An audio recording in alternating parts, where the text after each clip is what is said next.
तो संगवारी हो, आप मन तो जानते छो कि हमारे गांव मड़िया पार के पोला महोत्सव हा पूरा छत्तीसगढ़ में फेमस है। और हर साल की तरह ये साल भी हमारे गांव पोला महोत्सव बहुत ही धूमधाम से मनाही।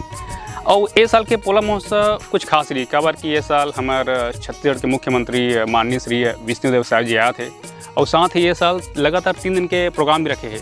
तो एक बार तो पोला महोत्सव में धूम हुई। तो पोला महोत्सव में आप बन के रही अगोरा और हम सब मिलकर मनाबो पूरा।